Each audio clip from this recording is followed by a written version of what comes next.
thanks for sticking around. What an exciting start to this season and the way that our kids started, really offensively, defensively, just about how we had it scripted, and we're hoping to get an opportunity for our playmakers to go do some things early, and they did. I thought you look at the offensive plan, the defensive plan, and then the kicking plan. I thought the coordinators and then the assistant coaches on either side of the ball did a great job putting together a game plan that we had a number of reps that we felt game ready to go play and execute. And then our kids did a great job on understanding the reasons why we were making these calls. And I thought, there was a little bit of a lull in the second quarter, but some leadership started to show up there at halftime and into the second half. Excited for our team to be 1-0, and I can't thank the fans enough for what it felt like running out of Tiller Tunnel and Ross-Ade Stadium. It was electric, and our team appreciates that. I appreciate all the things and the moving parts that go in. We had a donor dinner last night. Over 600 people were there. Purdue and the Purdue way is going to win, and so honored and excited to be a part of it. Very thankful for it, and I can't wait, to see this at night, 7:30 next week. And we'll continue to build this team. We're nowhere close to where we need to be, but we'll continue to work, and the process will eventually take over. And I spoke, I believe it was last week, to our team just about eventually you just become numb to it. And the way you prepare and your habits, they show up every single day. They show up, your habits will be defined on game day. So we're a lot better right now than we were yesterday at this time. And then our goal will be to be so much better next Saturday night than we were tonight, and then just keep building from there. Question for Coach. Sam, want to start us off? Barry, you said numerous times this team is not last year's team, but knowing what this program went through last year, did you feel like you needed a performance like this, a start like this, to kind of atone for what these fans did see last year? I think the locker room, we have done enough that the locker room really hasn't given any thought for last year. Even the guys that were here, it does us no good at all. It's wasted energy when you think about something that you were not part of. So it does you no good, from the process, the habits, the preparation, any of that on wasted energy on that takes away from preparing the right way. So I thought our locker room was in good shape. I really wanted to play well and get a win for Purdue. And no matter what they thought of last year or the last time that they saw the team play, we're always judged on results. And it doesn't matter your effort and how hard you tried. At the end of the day, you're judged on results. So for the Purdue fans and donors and faithful and Boiler Nation, I'm thrilled that our team went and got a win and represented them, hopefully, in the way that we'll start doing a lot of times around here. We wanted to ask you about the start. You sort of mentioned in your opening statement the script, I guess, that you guys came out and adhered to there. Just seemed like very deliberate. The connection between Ryan and Armand there. Just how early in the game plan, I guess, did that show up? Where you could attack there, and what did you feel like you accomplished there with the way those first two possessions went? I think you look really in first games, the unknown, and it's every game. You've got to make adjustments throughout the course of the game. But you go into the first game, and they had 50-something new players on their roster, new staff, so you build what you think is the right plan. Their defensive coordinator was at Ball State last year, so you wonder if there's carryover there.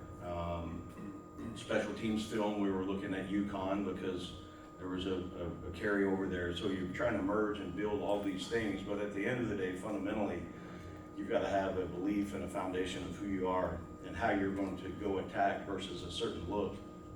And again, I thought Coach Henson and the offensive staff, to start the game off, they had plan A, plan B, and plan C. Let's look what we're getting, and then if we're getting this, we're going to go to this bank of calls. So did a great job calling, and our kids did a great job executing it. Coach Shear on the other side and his staff did the same thing. If we were going to get 12 personnel, we knew exactly what call we were going to get by this formation on that yard line, kind of what we felt. And he did a great job on preparing the team to be able to go execute in those situations. Just speak to the play of the defense today, like 4 sacks.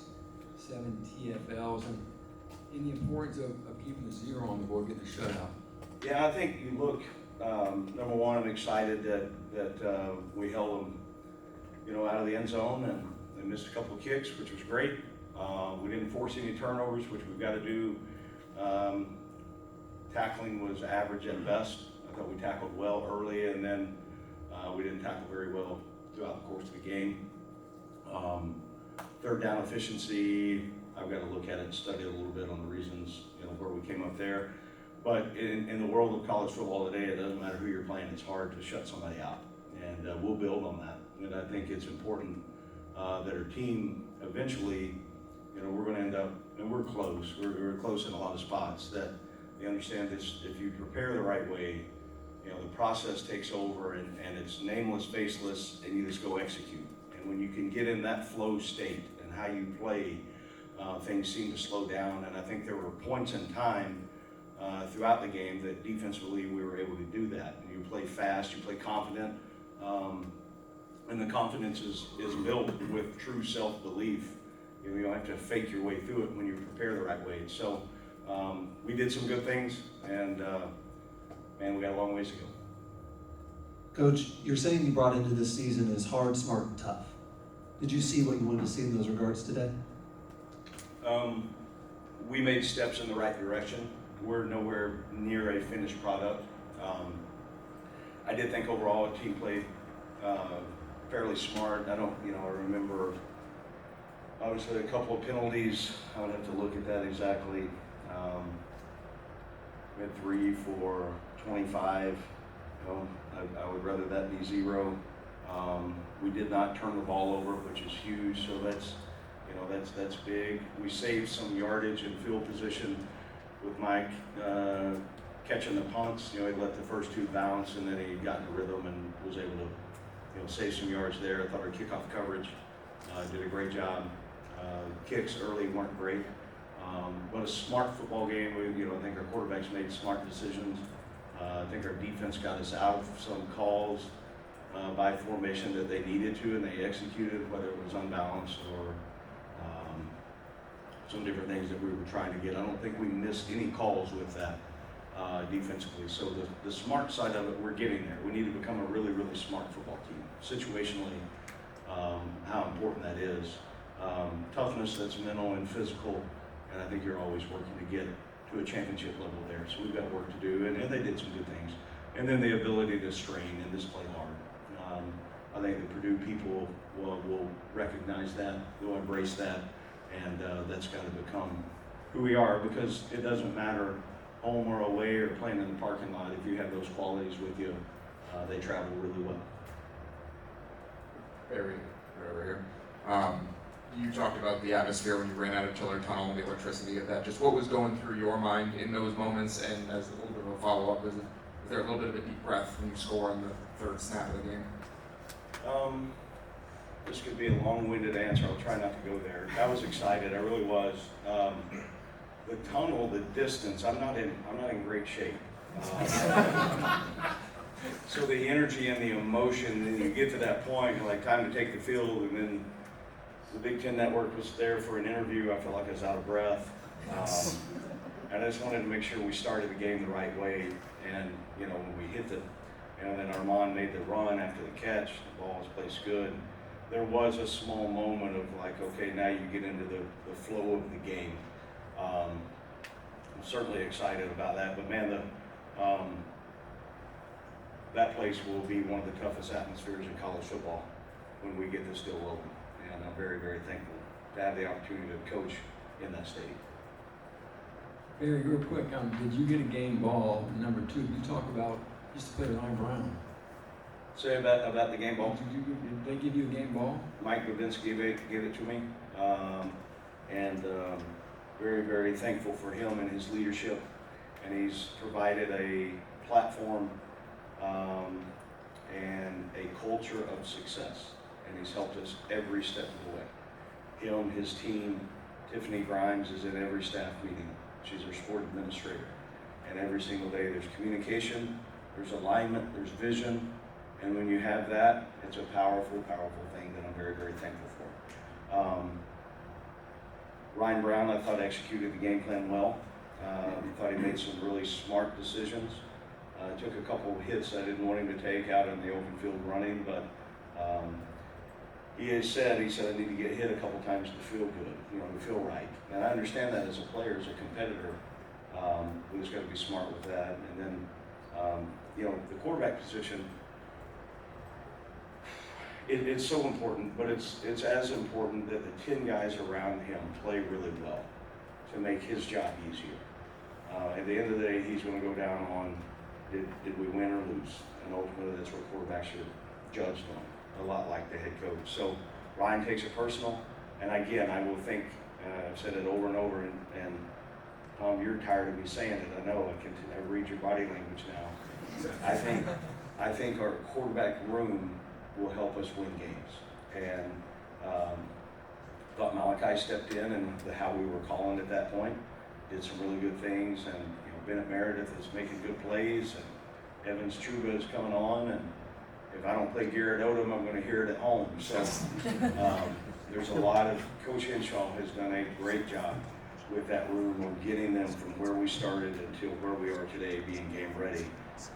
I think Ryan started off in the way that we expected and needed him to. Barry, I had you guys taking, I think it was 23 guys that took snaps on defense in the first half, somewhere around that. Is that the kind of, I know we've talked about the depth all along, but do you expect to play that deep throughout the season, or is this part of the evaluation that now you get a new, very unique set of data to go through? I think, number one, we looked at who was game ready, and then were they game ready? Okay, yes. Were they in a position that we felt like they were going to be able to execute the game plan and play winning football? And if you have those two things that match up, then let's find a way rotationally to get them in the game. So, as a staff this morning, we had a 7:30 staff meeting, and we went exactly through the rotation of what it was going to look like by position, and we'll do that every week. And then the players need to expect what they're stepping into. If they're going to play on the third series, then no matter what's happened, you make those decisions in the calm of a meeting room, and then you stick with them. And if you do those things, if you prepare the right way, then you get guys playing. And 23 for me, I think that will continue to carry on as long as guys continue to prove it and play and practice that way and prepare that way, and then show up when their numbers call. Coach, over here. Can you provide an update on freshman wide receiver Jaleel Hill? Yeah, it's unfortunately a lower leg injury. Would expect that he's going to miss significant time. Kind of going off the receivers, Armand Branch is the guy, you brought in a lot of guys in the spring, and he was the guy who stayed here. I think he went in the portal initially and quickly came out of it. What did he show you in the spring and then throughout the fall, where now he appears to be a big-time playmaker for your offense? It's amazing the connections. As you're in the business for a long time, you know a lot of people. And his high school coach, the guy that was on my staff at the University of Missouri, A.J. Afadle, was a great player at Missouri, played in the NFL for a number of years, and Festus High School outside of St. Louis. So I knew of Armand before I got here through the recruiting process. He was a 7'2" high jumper in high school, got electric skills. This hasn't shown up in playing yet. I think he had one touch last year. So I knew he had ability. Okay, let's try to get him in position that it shows up consistently on the field. So I was certainly excited that he decided to stay. He made, obviously the one catch and run, but I felt like he was really good. There were times I noticed him flashing and blocking.